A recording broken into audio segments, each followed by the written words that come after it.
So today we're going to study about the pseudocyst of pancreas. First, pseudocyst cystic, right? So it's a localized collection of sequestered pancreatic fluid, and hence the name pseudocyst of pancreas. This usually occurs 3 weeks after acute pancreatitis. It may also follow after trauma or chronic pancreatitis and all.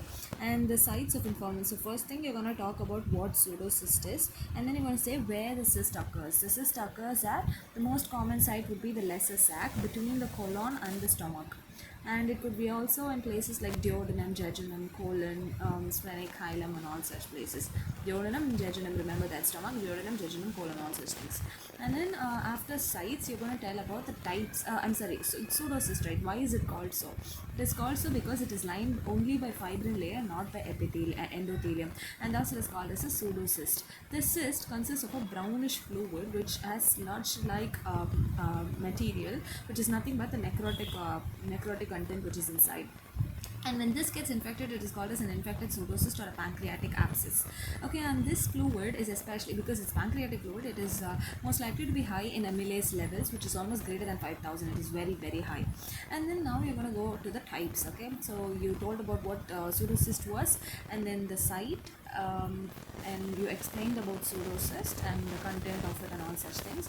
And then you're moving on to the types. There are first you're going to talk about three different types. Okay, the first thing is based on the cyst wall, which is formed if it is thin, and it is unformed, or unformed if it is thin, and it is formed and matured if it is thick, the cyst wall. And then you're going to go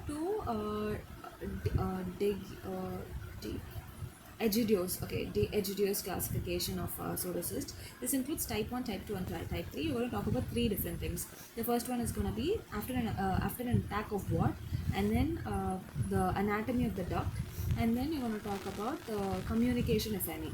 So first type will occur after an attack of acute pancreatitis. The second one will be after an attack of acute or chronic pancreatitis, and the third one will follow a chronic pancreatitis. And then again, the first one will have a normal ductal anatomy. The second one will have an abnormal ductal anatomy but without a stricture. The third one will have an abnormal ductal anatomy with stricture. And the third topic that we're going to talk about is type 1 will have no communications, and type 2 will have 50% of chances of getting into communications, and type 3 will have always communications present. And then we're going to talk about Sarli's classification. Sarli's, okay. An acute pancreatitis is going to be necrotic pseudocyst, and chronic pancreatitis will have a retention cyst. And in pancreatic duct dilation due to intrapancreatic, that is not needed, we'll leave that.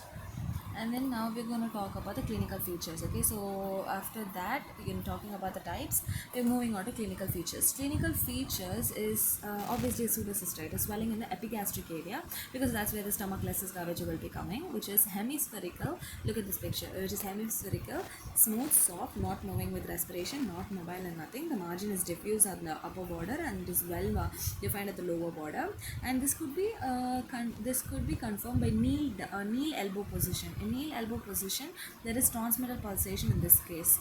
And then if it is infected, it could be tender, fever, chills, and rigor might also accompany.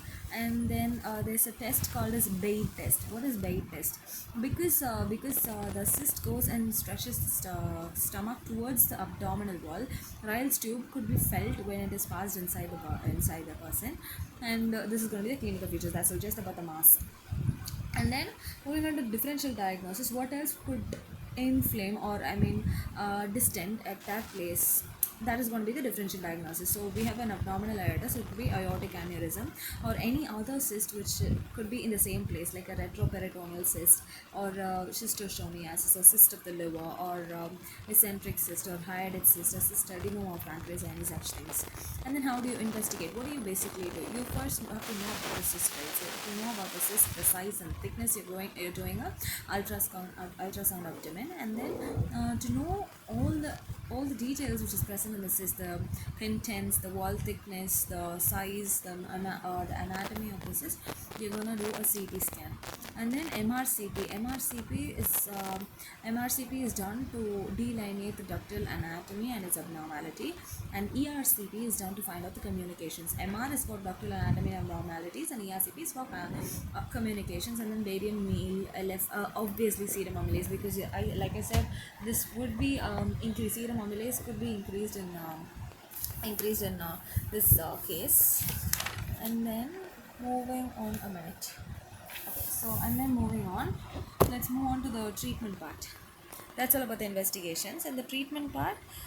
First of all, after that we're going to talk about complications. What complications? It could either rupture, or it could first get infected and rupture, bleeding, and duodenal obstruction could happen, and cholestasis or any thrombosis or any such thing can occur. So treatment, going on to treatment, conservative treatment would be that of repeating USG at specific internals, and then interventional treatment first of all would follow an endoscopic, a particular way of endoscopic and using drainage, stents and all such things. The first thing is transpapillary, where you go, you use a guide wire and remove the stones present in the CBD stones or something like that. That is going to be transpapillary endoscopy. And then transmural endoscopy is when a stent is placed. Transmural endoscopy, guided needle aspiration is done initially. Done initially, that's transmural, and then endoscopic stent is placed to allow internal drainage and percutaneous drainage, and there is also guided, simple guided aspiration. If suppose there are certain indications when you're supposed to do a surgery, that will include if the size of the cyst is more than 6 centimeters, or if it is thick walled, or if it has a communication, any sort of things like we were talking about of it. First of all, it's going to be size more than 6 centimeter, or if it's multiple, or if it's communicating, or if it persists, if even if a single cyst persists for a long time, is supposed to do a surgery. And if it is an infected cyst, all these things. So in this case, the surgery which we are going to perform is called a cystogastrostomy, or cystoduodenostomy, or cystogegnostomy. That is going to be a choice. You can just draw this diagram for that. Look, cystogastrostomy is nothing but the cyst walls and the wall of the stomach are sewed together, or sutured together, and thus creating a path for the content to drain. And over here, look at this. This is going to be a cystogegnostomy. Look, the jejunum is being connected with the cyst. And similarly, you can do a cystoduodenostomy, and that's all. Thank you.